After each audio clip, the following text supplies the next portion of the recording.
Hello and welcome back to some more Mario Kart 8 Deluxe. Last time we played through the Flower Cup on 200cc, and today we're going to be playing through the Star Cup on 200cc, and we are going to be using, let's use Cat Peach, why not? And, we're going to go ahead and use let's use the P-Wing with the ancient tires, why not, and the Hylian Kite to complete actually no, we'll use the Paraglider to complete the look. Here are the stats, and we're going to make sure that Smart Steering and Auto Acceleration are indeed disabled, and so without further ado, let's dive into the Star Cup on 200cc. Let's do this.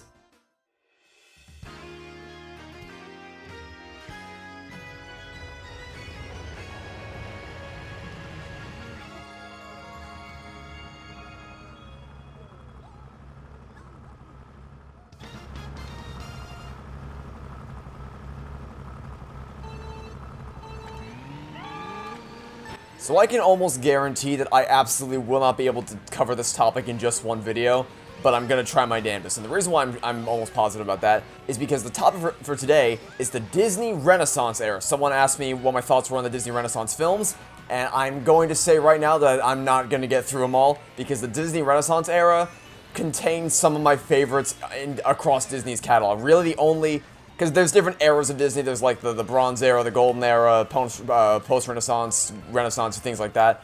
Of all the eras, the only one that can really compete with the Renaissance is so some people call it the Revival Era, some people call it the Modern Era. But the only rival, whatever you call it, it's the era of movies like the modern era of things like Tangled, Wreck-It Ralph, Frozen, Big Hero 6, Zootopia, Moana. Things like that. Honestly, it's either the Renaissance or the modern / revival, whatever you want to call it. That era is the two. Oh, and also, I don't know if I said Zootopia, but Zootopia is also on the list. Zootopia's amazing. So, yeah, that's that would be in contention. So, I'll give my thoughts on all the Renaissance films as quickly as I can, even though I've almost wasted the entirety of this one race. Also, I love 200cc because you can outrun the red shell long enough to get an item to save you. Like, it literally could not catch up to us in midair. That's how freaking fast we're going in 200cc. Anyway, so to start things out, Little Mermaid, I believe it was either 88 or 89. I think it was 89. Not sure though. But it would have been 89 because the Renaissance was 89 to 99. So. Oh dear, okay, nope, that's, alright, well, the lightning strike might have saved us there. We may not win this now, but Little Mermaid, it's pretty good. I mean, I definitely have a lot of memories because I watched it a lot as a kid, and I'm a big fan of, well, big fan might be a stretch, but the Voyage of the Little Mermaid show out at Hollywood Studios, that's always a fun time to go and revisit it, even if the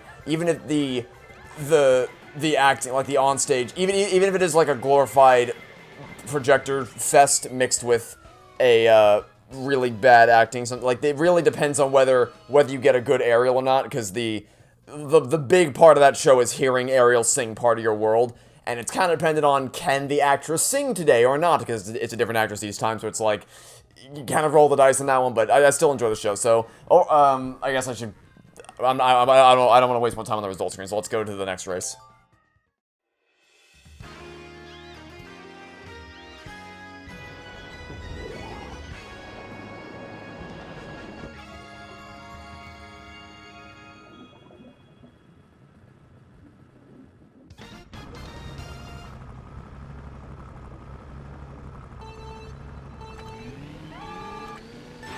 Yeah, so in summary, Little Mermaid's it's a fun time. It's not I wouldn't put it among the best of Disney stuff, but I think it's still a fun ride from start to finish.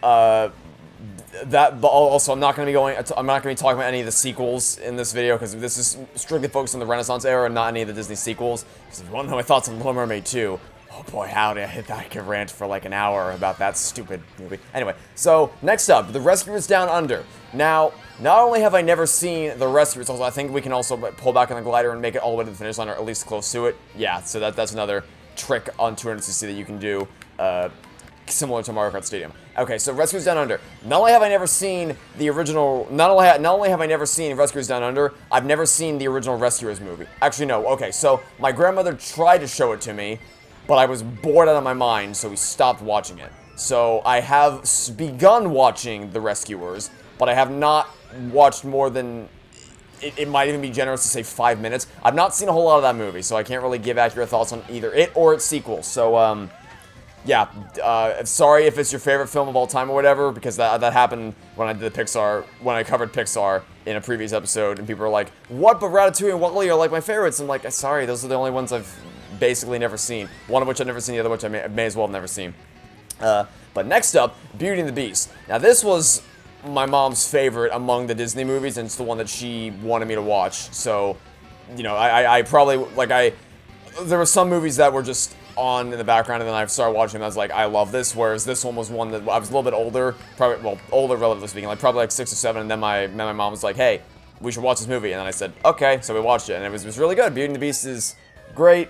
I mean, honestly, I began the video by saying, like, something along the lines of, I may not be able to get through this all the time, but now that I'm thinking about it, it's like, my thoughts on the movies are pretty much all, like, nothing but unanimous praise.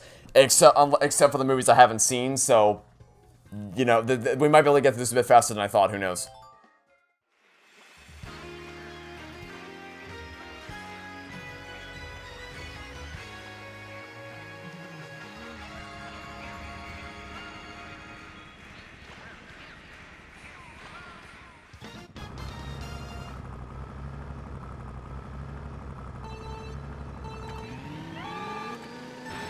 Oh, and one thing I didn't mention, Little Mermaid. I'm just gonna universally say that the music is phenomenal.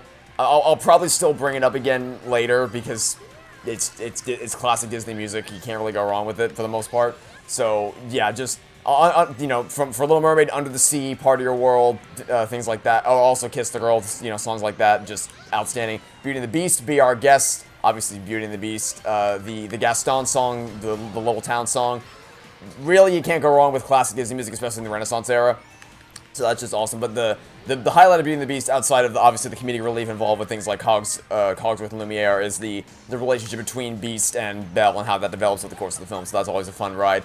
Next up, Aladdin is if you do not know, Aladdin is one of my favorite movies of all time, and it's not even close. I absolutely adore the story of Aladdin and just I don't know, I just connected with it at a very early age, and I just have not stopped loving it ever since. It's the airtight plot, extremely smart writing, comedic writing, great character development across like every character serves a purpose. It's really, really tightly paced, where there's not a second of it wasted throughout all 90 minutes. I could just gush about this movie all day. And again, music, it's phenomenal, and absolutely gorgeous animation.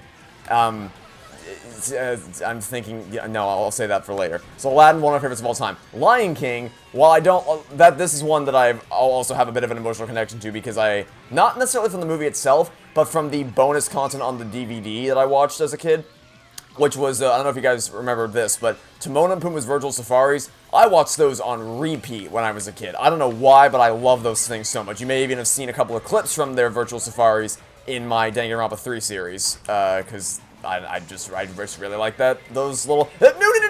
Oh, where did you come from? Where did you come from? What? Okay, Morton just teleported into the scene. Okay, well, I guess I'm replaying this one too. Where did he come from? I swear I was in first, and then I just wasn't. Where did he... Okay. He just teleported in from the ether, I guess. Alright, next race.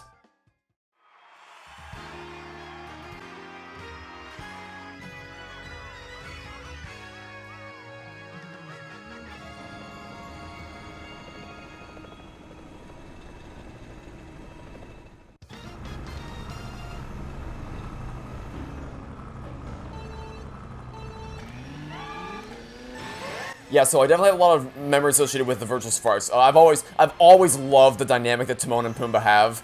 That's another reason why the Little Mermaid sequel pisses me off. But, you know, that's a topic for another day, maybe, I don't know. So, yeah, I've always loved their chemistry, the dynamic they have. But also just the story, obviously the story of The Lion King is timeless. So the point I'm trying to make here is, while I don't have a necessarily strong emotional connection, because I never really watched The Lion King in its full until I was much older, like maybe, 10, like maybe 9 or 10 was when I really watched the movie in full. But I watched the Virtual Safaris a lot as a kid, and I watched the opening 10 minutes or so of The Lion King as a kid, so I never really had the emotionally scarring process that a lot of people went through during the Stampede scene. I mean, obviously it was still impactful to see as a 10-year-old, but I imagine that a lot of younger kids who saw that probably had a bit of a stronger reaction, because they were younger, so I never really got that gut punch. as a super young kid, but I still felt the impact, trust me. So the point here is that Lion King is definitely one of Disney's best movies.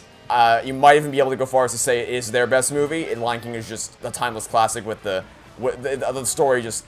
I mean, real life, there's something about the Lion King I could say that you don't already know is amazing, from the character work and the way it's paced and Simba's journey, and relationship with his father and all the characters around him, Timon, Pumbaa, Nala, Scar, what a freaking villain. I love Jafar more, but Scar might be Disney's best villain. I really don't know. It's up against a lot of stiff competition, but it'd be a close race for sure. So, you might be able to say that Lion King is a better film than Aladdin, like if we really strip it down and get extremely mechanical about it. But I'll still love Aladdin more because I just have a stronger emotional connection to it. And I just really love the story of Aladdin, Jasmine the genie, Jafar. It just warms my heart every time. So, yeah, needless to say, to recap, I think we got through half of them. I think we have Pocahontas, Hunchback of Notre Dame, Hercules, Mulan, and Tarzan to go through after this. So I think we got through half of them. Little Mermaid, Rescues Down Under, Beauty and the Beast, Aladdin, and Lion King. And to summarize, Little Mermaid, pretty good. Rescues Down Under, never seen. Beauty and the Beast, really solid. Aladdin, amazing. Lion King, amazing. So that's a summary of today's episode. And tomorrow, we should, being the operative word, be able to wrap up my thoughts on the Renaissance era. So let's give you the results.